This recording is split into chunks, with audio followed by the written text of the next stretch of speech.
इतिहास में कुछ शासक ऐसे होते हैं जिनका नाम सुनते ही शक्ति, युद्ध और डर की तस्वीर उभर आती है। भारत के मध्यकालीन इतिहास में ऐसा ही एक नाम है, अलाउद्दीन खिलजी। एक ऐसा सुल्तान जिसने न सिर्फ दिल्ली सल्तनत का विस्तार किया, मंगोलों को रोका, एक सुलान तंत्र को कंट्रोल किया और अपनी कठोर नीतियों से पूरे साम्राज्य को लोहे की तरह जकड़ लिया। लेकिन सवाल यह है, क्या अलाउद्दीन खिलजी सिर्फ एक क्रूर शासक था या वह एक दूरदर्शी प्रशासक भी था? इस डॉक्यूमेंट्री में हम जानेंगे उसका बचपन, सत्ता तक पहुंचने की कहानी और आखिर में उसकी मौत। अलाउद्दीन खिलजी का जन्म 1266 ईस्वी के आसपास माना जाता है। उसका असली नाम था अली गुरशास्प। वह खिलजी वंश से था, जो मूल रूप से तुर्क अफगान जाति से संबंधित था। उसका चाचा था जलालुद्दीन फिरोज खिलजी, जो दिल्ली सल्तनत का सुल्तान बना।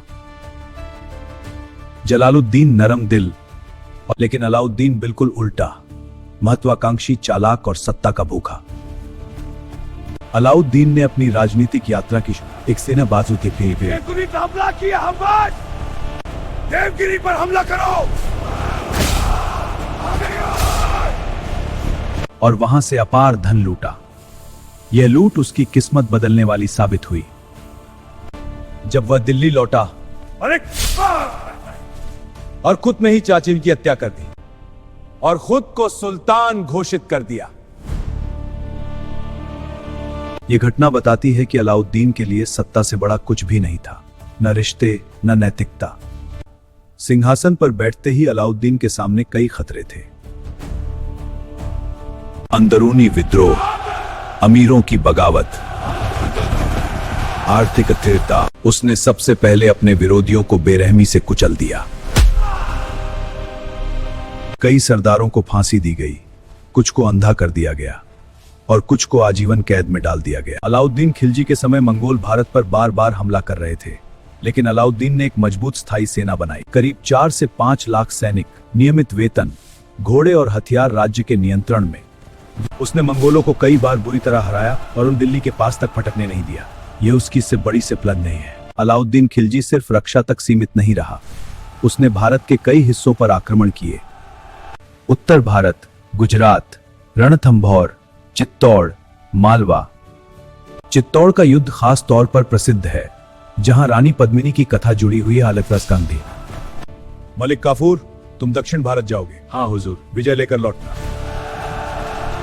मलिक काफूर ने देवगिरी, वारंगल, होयसल, मदुरै का नाम भी आए जैसे राज्यों को हराया और अपार धन दिल्ली लाया।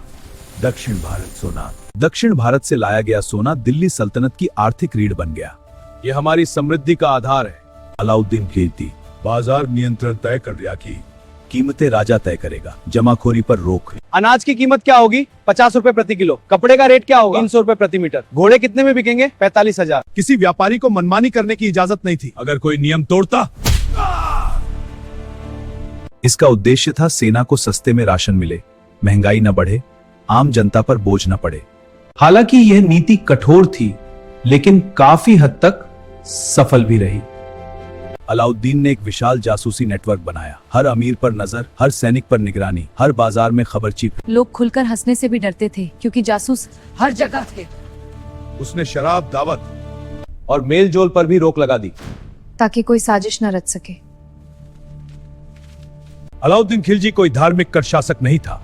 वह धर्म से ज्यादा राज्य और सत्ता में विश्वास करता था। राज्य चलाने के लिए धर्म नहीं, ताकत चाहिए। उसने गैर मुस्लिमों पर कर बढ़ाया, लेकिन धर्म परिवर्तन के लिए मजबूर नहीं किया। अलाउद्दीन का निजी जीवन भी विवादों से भरा था। वह अत्यधिक शक्की था, क्रोधी स्वभाव का था, किसी पर भरोसा नहीं करता था। कहा जाता है कि उसने अपने ही बेटों तक को पूरी आजादी नहीं दी। उसका जीवन सत्ता और संघर्ष से भरा रहा। अपने जीवन के अंतिम वर्षों में अलाउद्दीन, मैं असहाय हूँ। दरबार में षड्यंत्र बढ़ गए। उस समय मलिक काफूर ने सत्ता पर पकड़ बना ली। हाँ, और अब कोई हमें चुनौती नहीं दे सकता। लेकिन दरबार में षड्यंत्र बढ़ गए हैं। अलाउद्दीन खिलजी की मृत्यु हो गई। उसकी मौत के बाद खिलजी वंश ज्यादा समय तक टिक नहीं पाया। इतिहासकार अलाउद्दीन को 2 नजरों से देखते हैं, एक क्रूर शासक के रूप में, विश्वासघाती, निर्दय से शासन करने वाला। एक कुशल प्रशासक के रूप में, मजबूत सेना, सफल आत्मगौरव। सच शायद इन दोनों के बीच कहीं है। अलाउद्दीन खिलजी एक ऐसा शासक था जिसने इतिहास को बदला, लेकिन प्यार नहीं पाया। उसकी ताकत ने उसे महान बनाया और उसकी क्रूरता ने उसे विवादित। आज भी जब हम उसका नाम लेते हैं तो सवाल उठता है, अच्छा नहीं है ये? क्या सत्ता के लिए इंसान इतना निर्दयी हो सकता है? यही सवाल अलाउद्दीन खिलजी को इतिहास में अमर बना देता है। आपकी क्या राय है कमेंट में जरूर बताइए, और अगर आपको ऐसी गहरी और सच्ची ऐतिहासिक कहानियां पसंद तो हमारे चैनल को सब्सक्राइब करें, वीडियो को लाइक करें और बेल आइकन दबाना ना भूलें। हम फिर मिलेंगे एक नई ऐतिहासिक कहानी के साथ।